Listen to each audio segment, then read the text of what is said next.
तो चलिए आज हम स्टार्ट करेंगे लाइट चैप्टर। और लाइट चैप्टर में आज हम देखने वाले मोस्ट इंपोर्टेंट न्यूमेरिकल्स जो कि आपके सीबीएसई बोर्ड में रिपीट किए गए हैं। तो उसको आज हम लोग देखने वाले हैं कि कौन कौन से क्वेश्चंस हैं जो ज्यादातर आपके रिपीट किए गए हैं।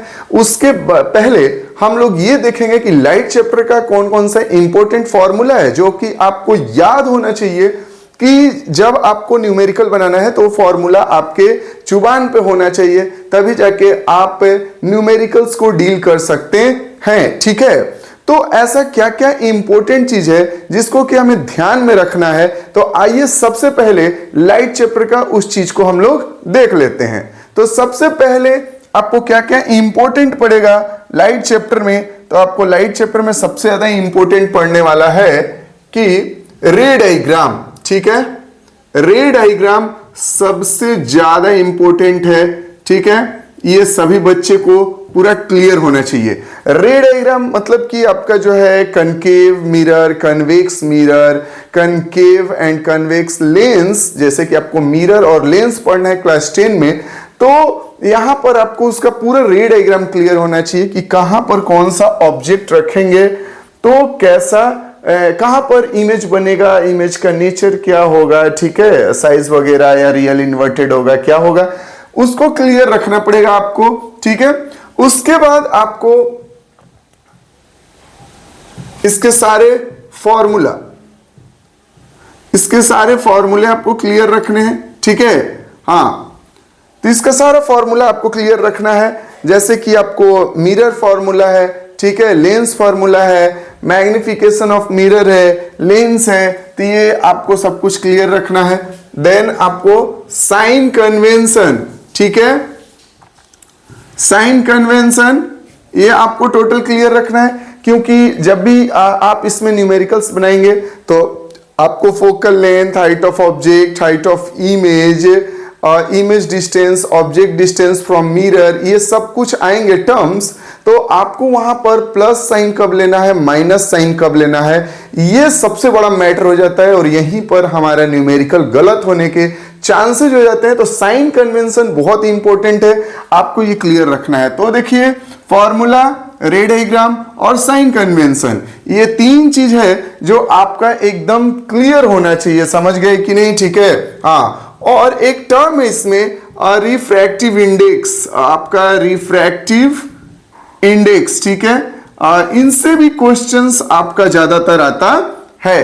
ठीक है, तो आइए सबसे पहले एक फर्स्ट रिवीजन करते हैं इन सभी चीजों का। ठीक है, उसके बाद हम लोग एक से एक न्यूमेरिकल देखने वाले हैं। कुछ ऐसे न्यूमेरिकल्स होंगे जो आपके लिए नए रहेंगे। तो आइए स्टार्ट करते हैं। तो रे डायग्राम में तो आप जानते हैं कि आपका यहां पर कनकेव मिरर की यदि हम बात करते हैं, कनकेव मिरर, यहां पर यदि हम लोग कनकेव मिरर की बात करते हैं तो कनकेव मिरर में आपको टोटल 6 पोजीशन पढ़ने हैं ऑब्जेक्ट का। ठीक है, कि इनफाइनाइट पे रखेंगे, उसके बाद बिफोर सेंटर ऑफ कर्वेचर रखेंगे, एट सेंटर ऑफ कर्वेचर रखेंगे, between centre curvature and focus रखेंगे, ऑन बिटवीन ऑन फोकस रखेंगे and between focus and pole रखेंगे। तो कहां कहां इमेज बनेगा उसका, ये आपको टोटल 6 पोजीशन ध्यान रखना है।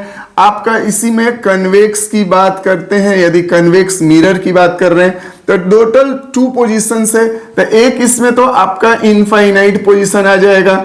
ठीक है, तो इनफाइनाइट पोजीशंस पे क्या होता है कि इमेज कहां बनता है, एट फोकस बनता है। और इसके अलावा कोई भी पोजीशन हो, एनी पोजीशंस, ठीक है, ऑब्जेक्ट का आप कहीं भी रख लीजिए, वो इमेज जो है आपका एक ही जगह पर बनने वाला है। ठीक है, हाँ, तो कन्वेक्स की बात हो गई। इसी में कन्वेक्स लेंस की बात करते हैं। तो जैसे आपको कनकेव मिरर में 6 पोजीशन पढ़ने हैं, वैसे ही आपको कन्वेक्स लेंस में आपको 6 पोजीशन पढ़ना है एंड कनकेव लेंस में आपको कन्वेक्स मिरर की तरह 2 पोजीशंस पढ़ने हैं। तो ये आप जरूर क्लियर रखिएगा। फॉर्मूला की हम बात करें तो कौन कौन, हम लोग फॉर्मूला की यदि हम बात करते हैं तो हमें कौन कौन सा फॉर्मूला आपको क्लियर रखना है। तो सबसे पहले तो यहां पर हम लोग साइड में ये फॉर्मूला कर लेते हैं। ठीक है, तो सबसे पहले आपको ध्यान देना है radius of curvature, radius of curvature is equal to होता है 2f। ठीक है, रेडियस ऑफ कर्वेचर क्या होता है, तो तो distance between the pole and the centre of a spherical mirror, ठीक है। देखिए स्फेरिकल मिरर जो होता है वो एक स्फेयर का ही पार्ट होता है, तो हर एक स्फेयर का अपना एक सेंटर होता है जिसे हम लोग सेंटर ऑफ कर्वेचर बोलेंगे। तो पोल और सेंटर ऑफ कर्वेचर के बीच में जो डिस्टेंस होगा उसे रेडियस ऑफ कर्वेचर कहेंगे। तो radius of curvature is equal to हो जाएगा 2f, ठीक है। तो f इज इक्वल टू क्या हो जाएगा, f इज इक्वल टू हो जाएगा r अपॉन में 2, ठीक है। उसके बाद एक इंपॉर्टेंट फॉर्मूला आता है आपका मिरर फॉर्मूला। मिरर फॉर्मूला क्या हो जाएगा, तो 1/v plus 1/u is equal to 1/f। उसके बाद आपका मैग्निफिकेशन, ठीक है, ऑफ मिरर, तो m is equal to h dash upon में h डैश मतलब हो जाएगा हाइट ऑफ इमेज अपॉन में height of object is equal to -v/u, ठीक है। इसको क्लियर रखना है। इसके बाद आपका कौन सा फॉर्मूला है, तो इसके बाद आप लेंस फॉर्मूला क्लियर रखिए, ठीक है। लेंस फॉर्मूला में आपको 1/v minus 1/u is equal to 1/f। इसमें मैग्निफिकेशन की बात करें, m इज इक्वल टू आपको हो जाएगा h dash upon h is equal to v/u, ठीक है। यहां पर होगा -v/u, यहां रखेंगे v/u, ठीक है। उसके बाद और यहां पर देखें तो यहां पर आपको फॉर्मूला देखने को मिलेगा और जैसे कि पावर का, ठीक है।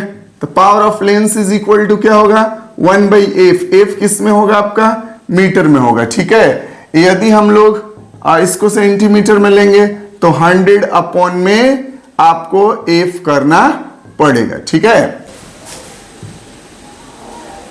100 अपॉन में f सेंटीमीटर में आप ये ले सकते हैं, ठीक है।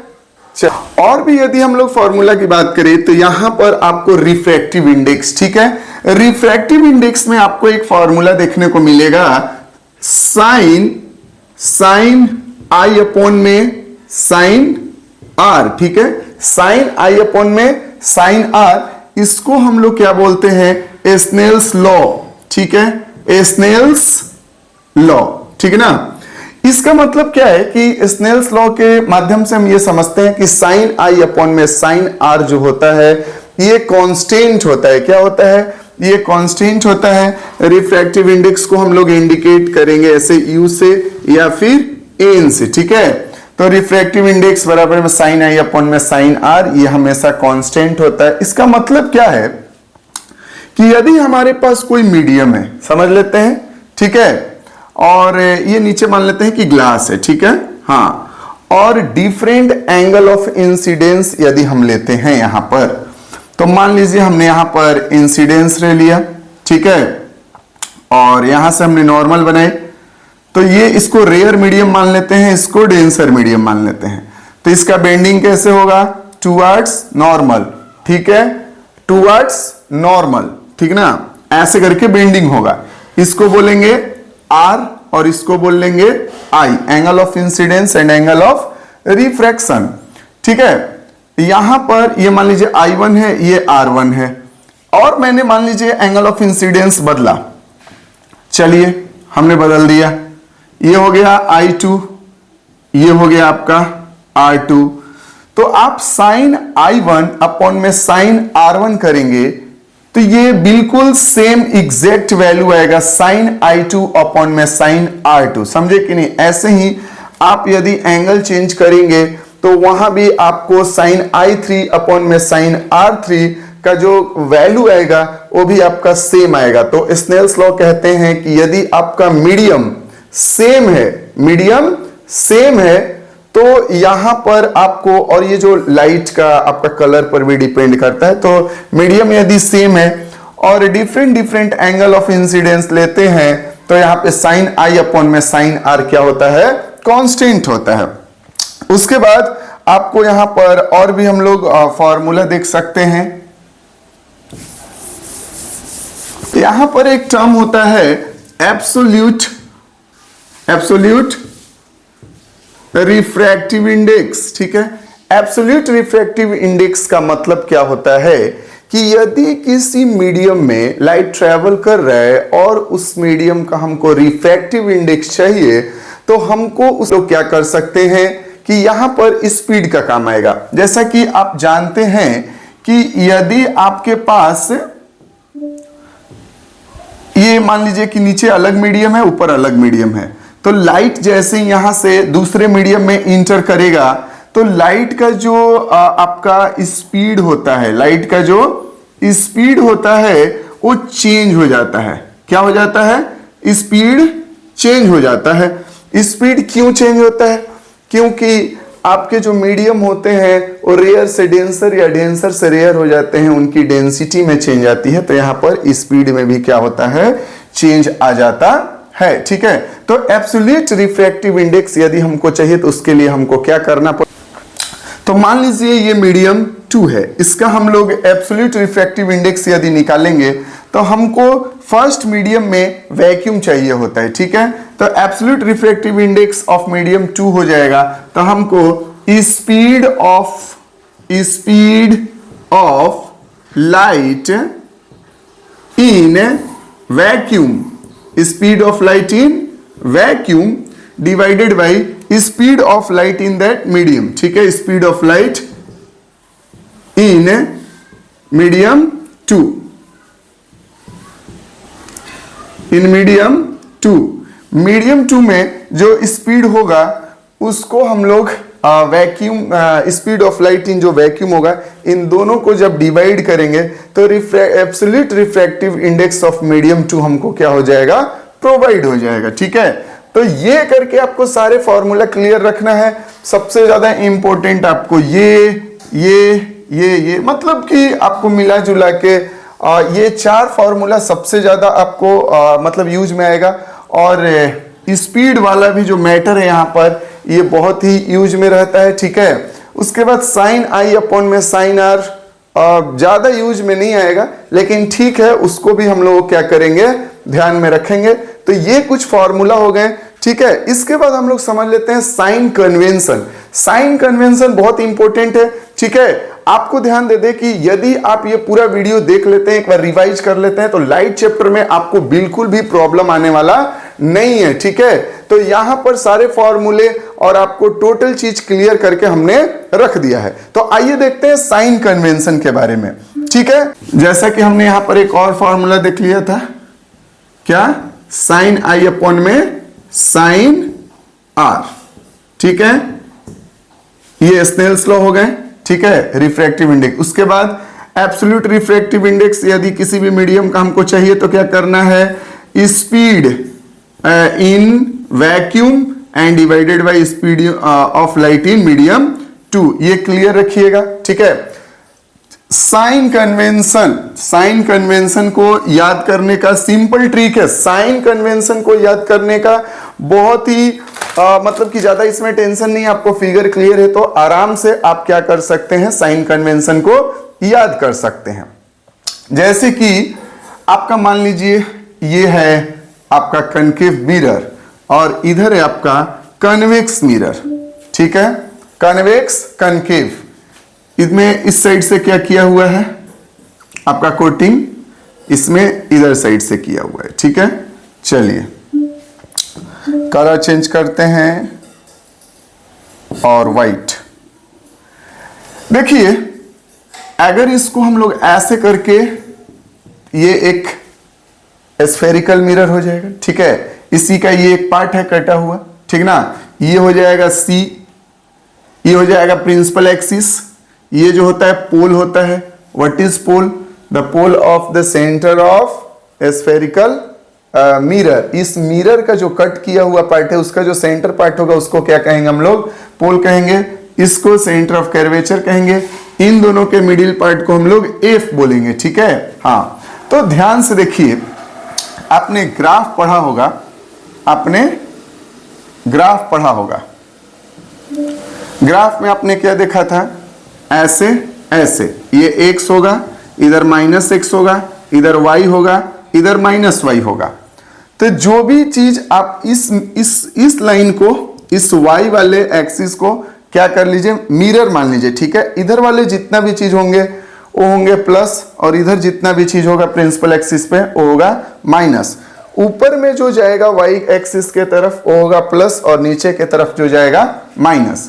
तो यदि कनकेव में आपका सर्कल किधर साइड से बन रहा है, इधर साइड से, ठीक है, तो एफ किधर होगा, तो ये पोल और सी के बीच में होता है, तो ये किधर साइड है, तो इसको वाई एक्सिस यदि मानते हैं तो इधर मैंने बताया कि प्लस होता है और इधर माइनस, तो एफ किधर है, इधर साइड है, तो आपका क्या हो जाएगा, एफ माइनस हो जाएगा। लेकिन यहीं पर देखें इसमें, तो इसका सर्कल कैसे बन रहा है, कुछ ऐसे, सी कहां होगा, ऐसे, ये हुआ प्रिंसिपल एक्सिस सी पी, तो इसका एफ जो होगा इधर साइड होगा।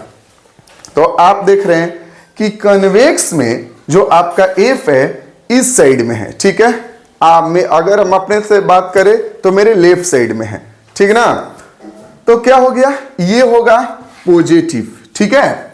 हाइट की बात करें तो हाइट ऑफ ऑब्जेक्ट अगर इस तरीके से रख रहे हैं, ठीक है, ऑब्जेक्ट अगर ऊपर की तरफ ऐसे करके रखा हुआ है, तो मैंने क्या बोला कि ऊपर में होता है प्लस और नीचे में होता है माइनस, ठीक है।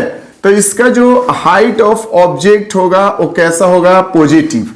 यदि इमेज डाउनवर्ड डायरेक्शन में है तो हाइट ऑफ इमेज निगेटिव होगा, अगर अपवर्ड डायरेक्शन में बन रहा है तो हाइट ऑफ जो इमेज होगा वो आपको पॉजिटिव लेना पड़ेगा, ठीक है।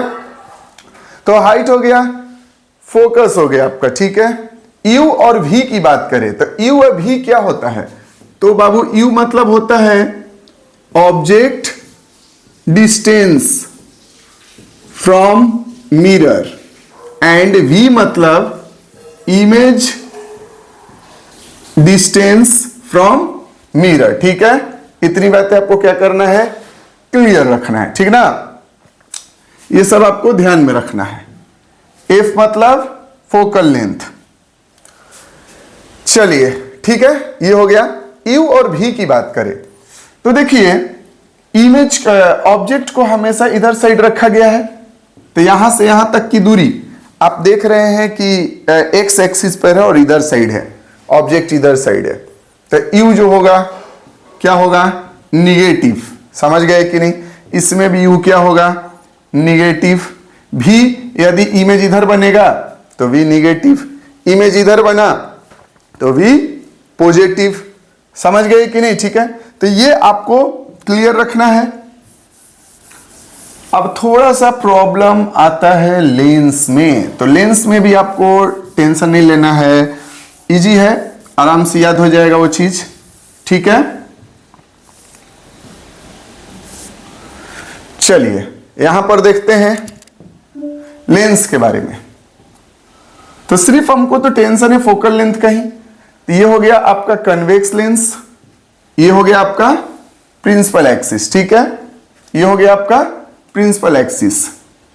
देखिए यहां पर यदि हम ऑब्जेक्ट रखे हैं, ऐसे रे गया, ठीक है, और इस पे टकराया, जिस पे टकराएगा, ठीक है, तो इसको सर्कल ऐसे करके बनाइए,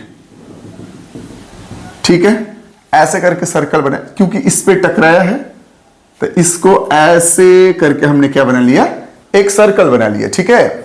इसको ऐसे करके हमने एक सर्कल बना लिया, ठीक। अब यहां से जब ये टकराएगा इस पोजीशन पे, तो इस तरीके से फोकस पे आके गिरेगा, तो फोकस किधर हो गया इसका, इस साइड। फोकस किधर हो गया, इस साइड आपका, ठीक है। तो मैंने क्या बोला कि अगर इसको हम लोग मानते हैं वाई एक्सिस, तो ये आपका हो गया प्लस और इधर हो गया माइनस एक्स, तो ये पॉजिटिव साइड है, तो एफ इसको क्या रखना पड़ेगा, प्लस रखना पड़ेगा, ठीक है। यहीं पे बात करें यदि हम लोग कनकेव की बात करते हैं, तो कनकेव में ये हो गया प्रिंसिपल, इधर ऑब्जेक्ट रखा हमने, ये टकराया इस पे, ये डाइवर्जिंग लेंस होता है, और ये अपेयर किधर होगा, एफ पर, ठीक है। अब वैसे भी अगर आप नहीं याद रखते हैं तो देखिए टकराया, टकराया किस पे, इस पे, इसको गोल कीजिए, क्या कीजिए, इसको ऐसे करके गोल कर दीजिए। सी किधर आ जाएगा इसमें, इधर, मतलब इसको सी नहीं, इसको 2f बोलते हैं हम लोग, ठीक है। तो ये इधर साइड आ गया, f कहां होगा, इस साइड। ये वाला को मान लीजिए, इसको क्या मान लीजिए आप, इसको मान लीजिए y एक्सिस, ठीक है। तो f आपका इस साइड हो गया, तो इसको क्या लेंगे, निगेटिव, ठीक है। कनकेव में f को निगेटिव लेंगे और कन्वेक्स में f को पॉजिटिव लेंगे, ठीक है।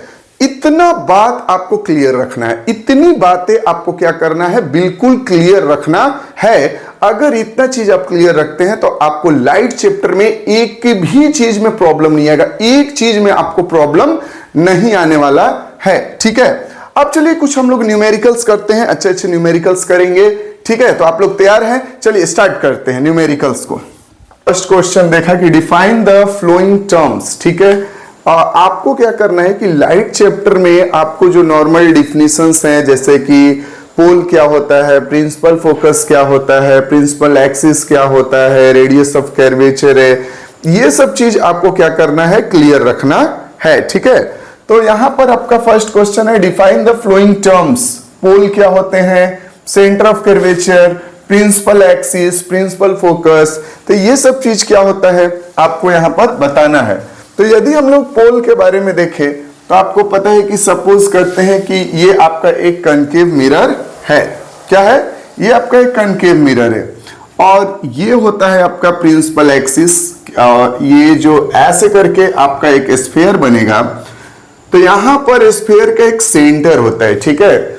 इसको बोलते हैं सेंटर ऑफ कर्वेचर, इसको बोलते हैं पोल, ठीक, बीच में होता है फोकस। अब आपसे बोलेगा कि पोल आपको क्या करना है, डिफाइन करना है, व्हाट इज पोल, इसी को बोलेंगे हम लोग पोल, ठीक है। तो आप इसको सिंपली क्या बोल सकते हैं कि the centre of a spherical mirror, ठीक है। ये जो आपका स्फेरिकल मिरर है, जैसे इसको ए पोजीशन मान लेते हैं, इसको बी पोजीशन मान लेते हैं, तो A and B spherical mirror के जो आपका मिडिल पार्ट होगा, जो बीच वाला पोजीशन होगा, इसको हम लोग क्या कहते हैं, पोल कहते हैं, ठीक है। सेंटर ऑफ कर्वेचर आपसे पूछेगा, सेंटर ऑफ कर्वेचर क्या होता है, तो सेंटर ऑफ कर्वेचर, तो आप ये जो पूरा स्फेरिकल मिरर है, पूरा स्फेयर, क्योंकि एक स्फेरिकल मिरर एक स्फेयर का पार्ट होता है, ठीक है। तो उस स्फेयर का जो सेंटर होगा उसी को हम लोग सेंटर ऑफ कर्वेचर बोलते हैं, ठीक है। प्रिंसिपल एक्सिस क्या होता है, तो जो लाइन सेंटर ऑफ कर्वेचर से होते हुए, पोल से होते हुए निकलता है, उसी को हम लोग क्या कहते हैं, प्रिंसिपल एक्सिस, क्या कहते हैं, प्रिंसिपल एक्सिस, ठीक है। उसके बाद हम बात करें तो प्रिंसिपल फोकस क्या होता है, तो प्रिंसिपल फोकस की यदि हम बात करते हैं,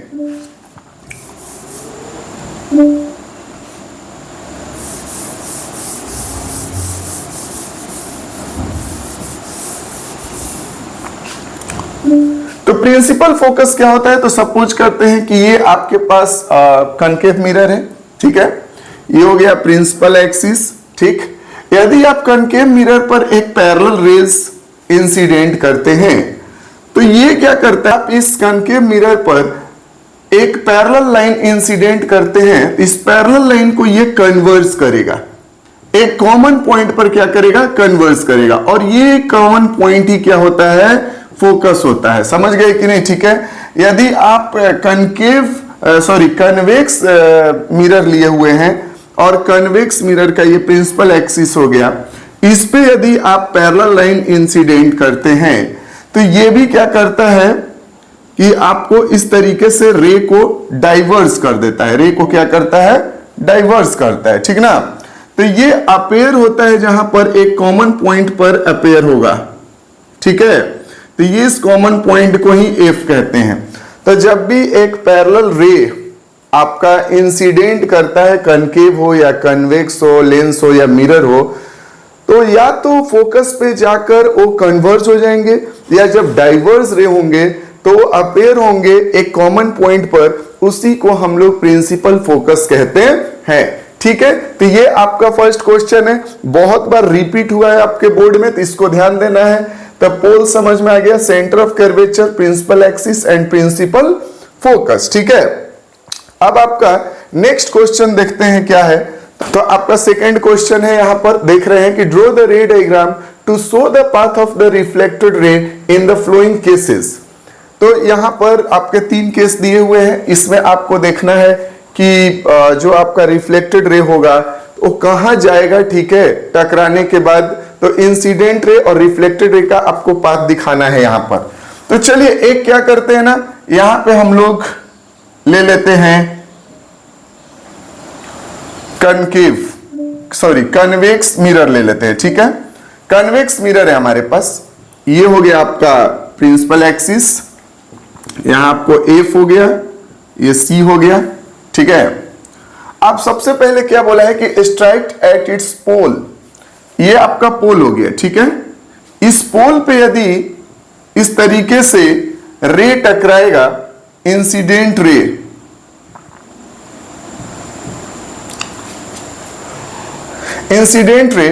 तो ये रिफ्लेक्ट होकर कहां जाएगा, ठीक है। तो मान लीजिए ये एंगल थीटा है, तो थीटा एंगल बनाते हुए ही ये क्या कर जाएगा, रिफ्लेक्ट कर जाएगा, ये होगा आपका रिफ्लेक्टेड रे, ठीक है। तो फर्स्ट में है कि यदि पोल पर इंसिडेंट करेगा तो रिफ्लेक्ट होकर कहां जाएगा, वही थीटा एंगल बनाते हुए आपका रिफ्लेक्ट कर जाएगा, ठीक है। सेकंड क्या है कि is directed towards its principal focus, यदि सेकंड में यहां प्रिंसिपल फोकस पे ये प्रिंसिपल फोकस, जैसे कि ये मान लेते हैं कि प्रिंसिपल फोकस पे होते हुए जा रहा है, तो ये यहां पर टकराने के बाद कहां जाएगा आपका, ठीक है। तो यहां पर टकराने के बाद आप देखेंगे कि ये पैरेलल मूव कर जाएगा, ठीक है, पैरेलल, ये प्रिंसिपल एक्सिस के पैरेलल जाएगा। यदि फोकस पे अपेयर हो रहा है, ठीक है, तो ये कैसे जाएगा, पैरेलल जाएगा आपका, ठीक है।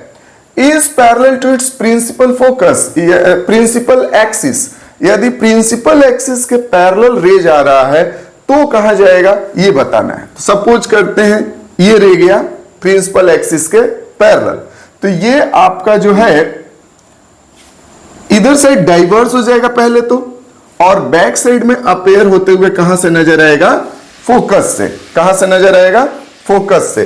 तो आपने देखा कि यदि पोल पर इंसिडेंट होता है तो वही एंगल बनाते हुए रिफ्लेक्ट कर जाएगा, यदि आपका फोकस पर इंसिडेंट हो रहा है तो आपका पैरेलल जाएगा, और पैरेलल इंसिडेंट हो रहा है तो फोकस पर अपेयर होगा, ठीक है।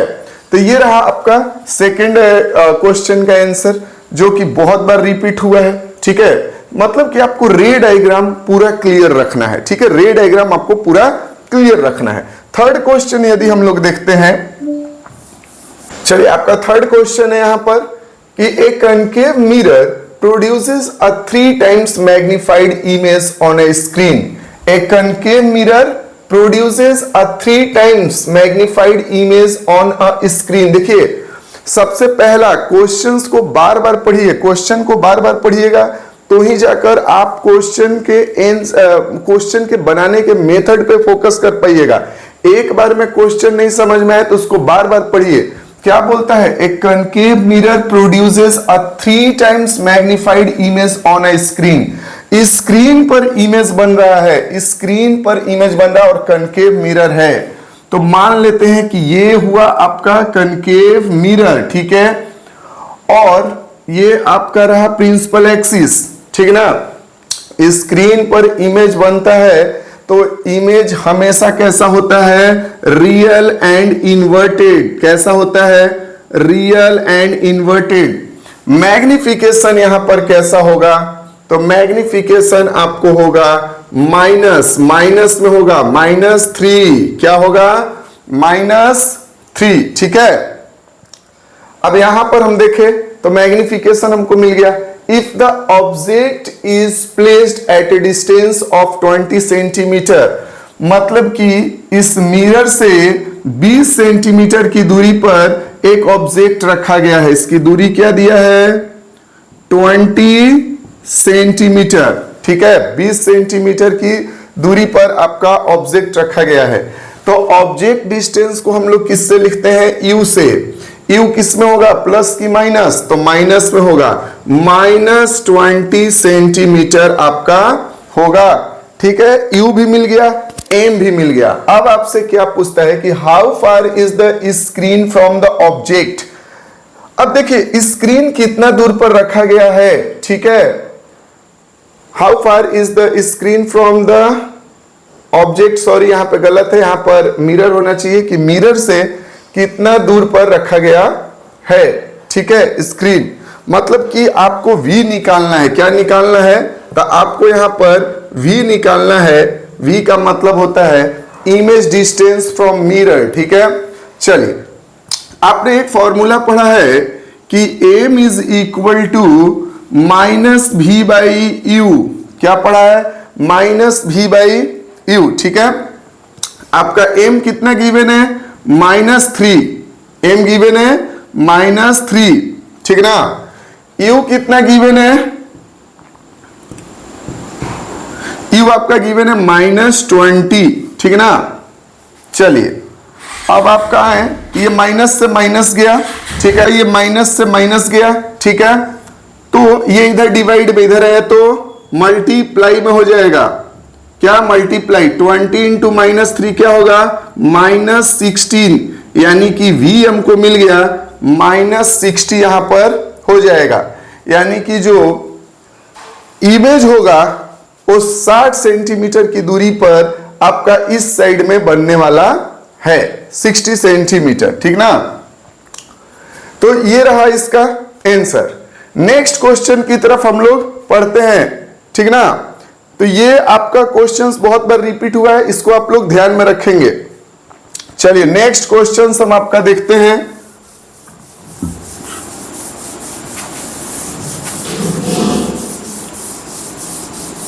नेक्स्ट क्वेश्चन है आपका,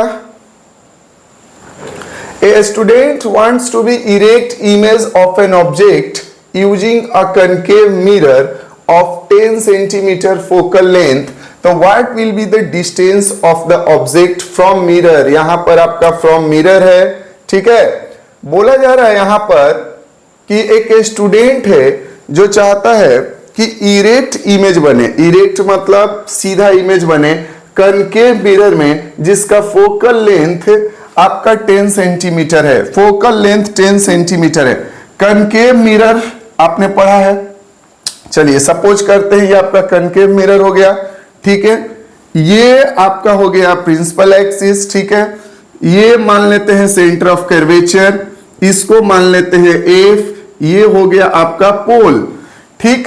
आपने पढ़ा है कि इरेक्ट इमेज, इसमें तो ज्यादातर आपको रियल एंड इन्वर्टेड बनता है। इरेक्ट इमेज यदि आपको चाहिए तो आपको क्या करना पड़ेगा कि एफ एंड पी के बीच में आपको ऑब्जेक्ट रखना पड़ेगा। अगर एफ एंड पी के बीच में ऑब्जेक्ट रखते हैं तो पैरेलल गया तो रिफ्लेक्ट होकर कहां से जाएगा? फोकस से। कहां से जाएगा? फोकस से।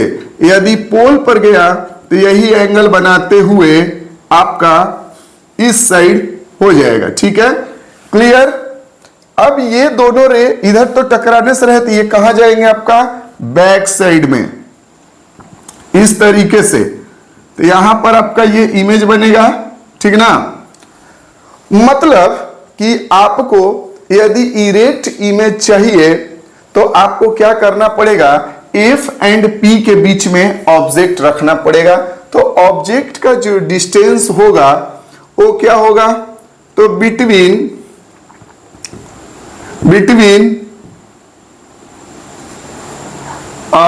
पी एंड एफ के बीच में आपका होगा। बिटवीन पी एंड एफ के बीच में आपका होने वाला है, ठीक ना। मतलब कि 0 से बड़ा होगा और 10 से छोटा होगा इसका डिस्टेंस, ठीक ना। क्योंकि 10 सेंटीमीटर फोकल लेंथ है तो 0 से लेके 10 के बीच में ही होने वाला है, ठीक है। तो ये रहा आपका थर्ड आंसर। अब चलते हैं आपका 4 नंबर का हो गया। ये 5 नंबर सवाल में हम लोग आते हैं, ठीक है ना। 5 नंबर सवाल को देखते हैं कि क्या है यहां पर। चलिए 5 नंबर सवाल एक बार इसको देखेंगे कि 5 नंबर सवाल क्या कह रहा है आपका। 5 नंबर क्वेश्चन कह रहा है कि linear magnification produced by a spherical mirror is 1/3 analysing this value. देखिए यहां पर मैग्निफिकेशन दिया हुआ है 1/3, लेकिन ये पॉजिटिव है कि निगेटिव है ये हमको नहीं पता। ऐसे सिचुएशंस में यहाँ कितना टाइप्स ऑफ मिरर दिया है केवल मैग्निफिकेशन दे दिया है आपका। एम कितना दिया हुआ है, तो एम यहां पर आप देख रहे हैं, एम आपका यहां पर गिवन है 1/3। देखिए जब भी बोले ऐसे ही मतलब कि मिरर वगैरह नहीं दिया जाए, एनालाइज करने के लिए दे दे और मैग्निफिकेशन दे दे, तो उसको हमेशा किस में लेना है, पॉजिटिव में लेना है। किस में लेना है, पॉजिटिव में आपको ले लेना है, ठीक ना। तो चलिए यहां पर मैग्निफिकेशन है 1/3। अब इस 1/3 का मतलब क्या होता है, m इज इक्वल टू आपको पता है कि h डैश अपॉन में h होता है। क्या होता है, h डैश अपॉन में h, h डैश अपॉन में h, मतलब हाइट ऑफ इमेज अपॉन में हाइट ऑफ ऑब्जेक्ट। तो हाइट ऑफ इमेज कम है, हाइट ऑफ ऑब्जेक्ट ज्यादा है, इसका मतलब कि डिमिनिश्ड इमेज बनने वाला है। कैसा बनने वाला है, छोटा। m पॉजिटिव होगा, m पॉजिटिव, ऑब्जेक्ट छोटा। ये किस में होता है, कन्वेक्स मिरर। किस में होता है, कन्वेक्स मिरर। तो चलिए हमारे पास है एक कन्वेक्स मिरर, ठीक ना। आपका यहां पे हो गया एक प्रिंसिपल एक्सिस, ठीक है, ये हो गया प्रिंसिपल एक्सिस, ठीक ना। अब यहां पर हम लोग को एक बोला है रे डायग्राम बनाने के लिए। तो भैया इसके लिए आपको पता है कन्वेक्स मिरर का कि इनफाइनाइट पोजीशन से लेकर और पोल के बीच में कहीं भी ऑब्जेक्ट रख दीजिए, आपको इमेज का जो साइज होता है वो डिमिनिश्ड ही होता है। इमेज का जो साइज होता है वो डिमिनिश्ड। तो आप ये मान लीजिए इधर साइड आपका ये एफ हो गया, ये हो गया सी, ठीक, इधर भी इंडिकेट कर लेते हैं, ठीक है। चलिए अब इस इनफाइनाइट से लेकर कहीं भी आप अपने ऑब्जेक्ट को रख दीजिए, जो आपका इमेज बनने वाला है वो कहां बनेगा, आपका डिमिनिश्ड ही बनेगा। चलिए अगर ये पैरेलल गया तो ये फोकस से अपीयर हो जाएगा, ठीक है। हाँ, ये यहां से गया पोल से, तो यही एंगल बनाते हुए रिफ्लेक्ट करेगा, ये बैक साइड में जाकर इमेज का फॉर्मेशन करेगा इस जगह पे। आपने देखा कि इमेज जो है डिमिनिश्ड है, इमेज कैसा है, डिमिनिश्ड है, छोटा है, समझ गए कि नहीं, ठीक है। तो ये कन्वेक्स मिरर होगा, टाइप्स ऑफ मिरर बोला था तो convex mirror. Position of object between infinite and pole, ray diagram एक बना दिया हमने सबूत के तौर पे, ठीक है। तो ये आपका रहा 5 नंबर सवाल का आंसर, ठीक है। ये सब क्वेश्चंस बार बार रिपीट किए गए हैं आपका, तो ध्यान देना है आपको, ठीक है। नेक्स्ट क्वेश्चन है, the image formed by a spherical mirror is real and inverted. The image formed by a spherical mirror is real and inverted and its magnification is -2। Image form by spherical mirror, real inverted किस में बनेगा, आपका real inverted बनेगा concave mirror में, ठीक है। तो मान लीजिए ये है हमारे पास एक कनकेव मिरर, इसमें बनेगा रियल एंड इन्वर्टेड, ठीक है। क्या बोल रहा है, मैग्निफिकेशन जो है आपका गिवन है -2, क्या है, -2, ठीक है ना। मैग्निफिकेशन आपका -2 दिया हुआ है, और क्या बोलता है कि if the image is at a distance of 30 centimetre, image distance आपका दिया है 30 सेंटीमीटर, मतलब भी दिया है 30 सेंटीमीटर, ठीक है। तो देखिए ये रियल एंड इन्वर्टेड है, तो ये इधर साइड होगा, यानी कि ई भी माइनस में होगा, ठीक है। Where is the object placed, यानी कि आपको यू निकालना है, ठीक है। Find the focal length of the mirror, आपको एफ भी पता करना है क्या होगा। Leads to characteristics of the image, object is move 10 centimetre towards mirror. बोला जा रहा है कि यदि हम लोग ऑब्जेक्ट को 10 सेंटीमीटर मिरर की तरफ शिफ्ट करें तो उसके बाद इमेज कहां बनेगा। तो सबसे पहले आइए यहां पर पता करते हैं। m बराबर आपने क्या फॉर्मूला पढ़ा है, तो m बराबर आपने पढ़ा है -v/u, -v/u। m गिवन है कितना, -2, ठीक है, -2, और v गिवन है ऑलरेडी आपका -30 डिवाइडेड बाई u नहीं पता है हमको। चलिए ये इधर साइड आया, ये इधर आएगा, तो माइनस माइनस प्लस हो जाएगा, प्लस 30 डिवाइडेड बाई -2 कट गया, -15 सेंटीमीटर। क्या आ गया आपका? -15 सेंटीमीटर यू आ जाएगा। ठीक है, तो यू हमको मिल गया -15 सेंटीमीटर। ठीक है ना। अब फोकल लेंथ निकालना है। फोकल लेंथ के लिए फॉर्मूला लगाइए, 1/v plus 1/u is equal to 1/f।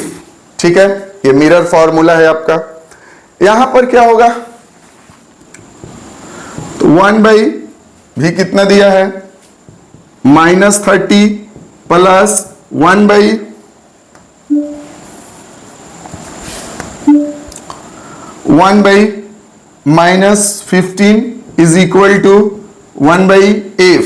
ठीक है, यहां पर एलसीएम आया आपका 30 -1 -2 1/f। चलिए इसके आगे करें तो हो जाएगा -3 से ये चला जाएगा 10, यानी f बराबर यहां से हमको मिल गया -10, f बराबर -10। ठीक है, तो अब देखिए क्या बोला है, तो f भी मिल गया, u भी मिल गया। अब आपसे एक क्वेश्चन पूछा है, यहां पर f बराबर हमको मिल गया -10। आपसे एक सवाल पूछा है कि यदि ऑब्जेक्ट को 10 सेंटीमीटर हम लोग खसका दे तो क्या होगा? ऑब्जेक्ट को 10 सेंटीमीटर उधर कर दे तो क्या होगा? आपने अभी क्या देखा था कि f है 10, ठीक है, और ऑब्जेक्ट कहां रखा गया है? 15 सेंटीमीटर की दूरी पर। यदि हम 10 खसका दे तो ये चल जाएगा f और p के बीच में कहीं। ठीक है, f और p के बीच में चला जाएगा। तो यहां पर जो आपको पता है कि बिटवीन p एंड f जो इमेज बनता है वो कहां बनता है आपका?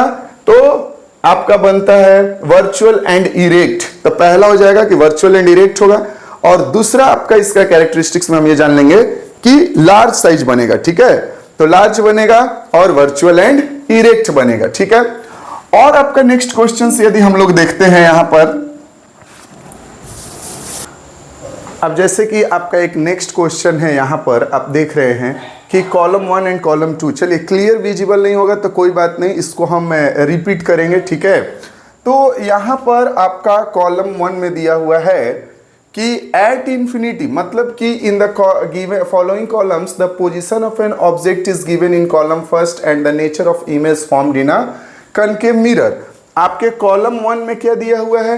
Position of object. कॉलम 1 में क्या दिया हुआ है? पोजीशन ऑफ ऑब्जेक्ट, मतलब कि ऑब्जेक्ट कौन से पोजीशन पर रखा गया है। और कॉलम 2 में दिया है नेचर ऑफ इमेज। ठीक है, कि रियल होगा, इन्वर्टेड होगा, डिमिनिश्ड होगा, इनलार्ज्ड होगा या सेम साइज होगा।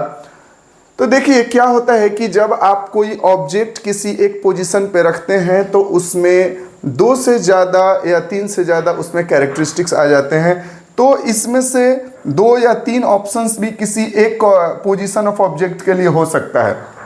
ये हो गया ऑप्शन, इसमें से कौन सा सही होगा? जैसे कि एट इन्फिनिटी के लिए 3 ऑप्शन भी हो सकते हैं, 2 कैरेक्टरिस्टिक्स भी हो सकते हैं, तो ये आपको मैच करना है। ठीक ना।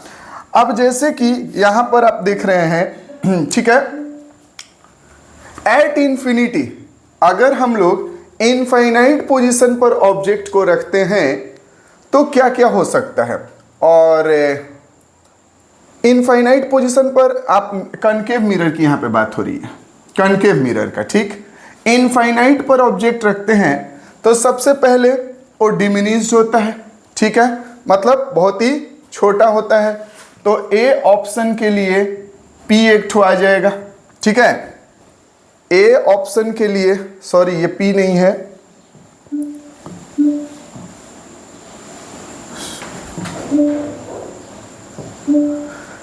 ए ऑप्शन अगर एट इन्फिनिटी पर आप ऑब्जेक्ट को रखते हैं तो वो डिमिनिश्ड होता है, मतलब छोटा होगा। जैसे कि आप इनफाइनाइट पे रखेंगे तो आपको पता है कि ये हो गया प्रिंसिपल एक्सिस, एट फोकस आके टकराएगा तो ऑब्जेक्ट का इमेज बहुत ही छोटा बनेगा। तो डिमिनिश्ड, यानी ए ऑप्शन के लिए आपको यहां पर एक आंसर क्या हो सकता है? डिमिनिश्ड, यानी कि आर। ठीक है, आर है ये ठीक है ना। चलिए एट इंफिनिटी रखते हैं तो इमेज कैसा बनता है, रियल, मतलब P भी हो जाएगा, ठीक है, ठीक है, रियल भी होता है, ये P ऑप्शन है आपका यहाँ पर, ठीक है ना। एट इंफिनिटी रखते हैं तो रियल इमेज बनेगा तो इन्वर्टेड भी बनेगा, ठीक है, तो इन्वर्टेड में आता है आपका Q, ये Q नंबर कॉलम 2 में Q, ये भी आपका हो जाएगा, ठीक है।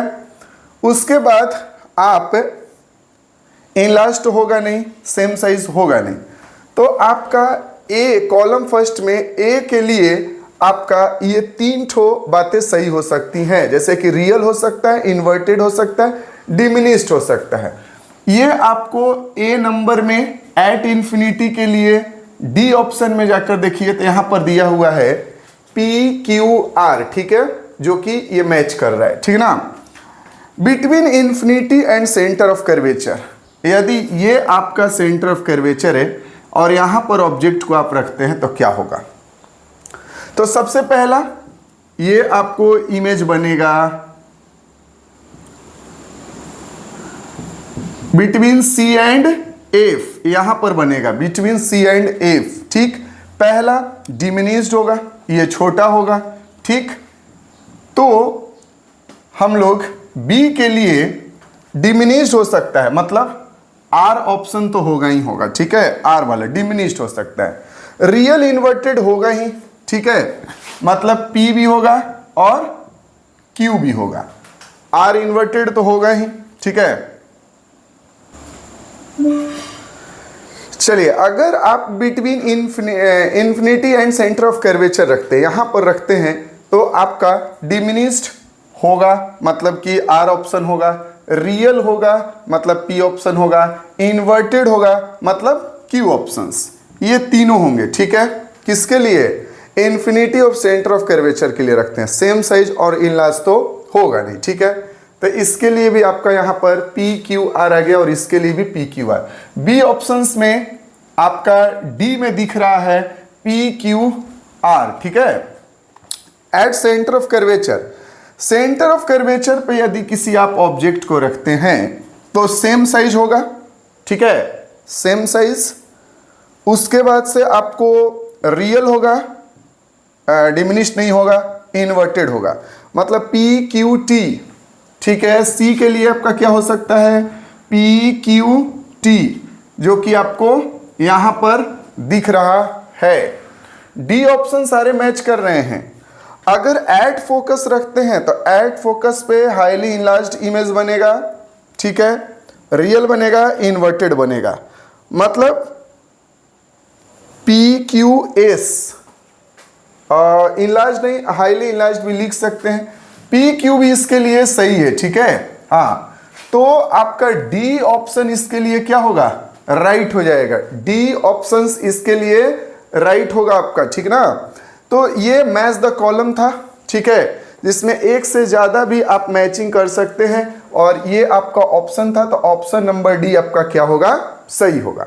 नेक्स्ट क्वेश्चन यदि हम आपका देखते हैं, चलिए आपका यहां पर एक क्वेश्चन है कि a beam of light is directed towards point P, मतलब कि यहां पर आप देख रहे हैं कि ये एक लाइन है, ठीक है, इधर मीडियम अलग है, इधर मीडियम अलग है, तो बीम ऑफ लाइट इस P पॉइंट पर क्या हो रहा है, आकर टकरा रहा है, ठीक ना। On a boundary as shown to the right which segment best represented the refractive ray. तो रिफ्रैक्टिव रे इसमें से मान लीजिए ये हो गया A नंबर, ये हो गया B नंबर रे, ये C नंबर, ये D नंबर, ठीक है। तो किधर जाएगा आपका रिफ्रैक्टिव रे, यही देखना है। तो यहां पर रिफ्रैक्टिव इंडेक्स दिया हुआ है, इसका रिफ्रैक्टिव इंडेक्स 1 है और इसका रिफ्रैक्टिव इंडेक्स 1.5 है। तो ये हो गया रेयर मीडियम और ये हो गया डेंसर मीडियम। तो जब रेयर से डेंसर में आपका लाइट जाता है तो टूवर्ड्स नॉर्मल होता है, जब रेयर से डेंसर में जाता है तो टूवर्ड्स नॉर्मल हो जाता है, ठीक ना। तो ये रे ऐसे आ रहा था, इसको ऐसे जाना चाहिए था, ठीक है, लेकिन ऐसे आया और इधर साइड से गया, मतलब डी साइड से आपको गया है, तो डी वाला इसका ऑप्शन क्या हो जाएगा, राइट आंसर हो जाएगा। क्योंकि आप जानते हैं कि यदि आपका रे ऐसे करके आता है, ये नॉर्मल हो गया आपका और ये इंसिडेंट रे है, तो यहाँ से रे को ऐसे जाना चाहिए था, लेकिन कैसे जाएगा, टूवर्ड्स नॉर्मल जाता है, ठीक है ना। तो ये आपका राइट पाथ हो जाएगा इसके लिए, ठीक है। तो नेक्स्ट क्वेश्चन यदि चलिए, आपका एक यहां पर क्वेश्चन है, a group of a student collected data using a lens, they varied the distance of an object from the lens and measure the image distance SI, ठीक है। ये SO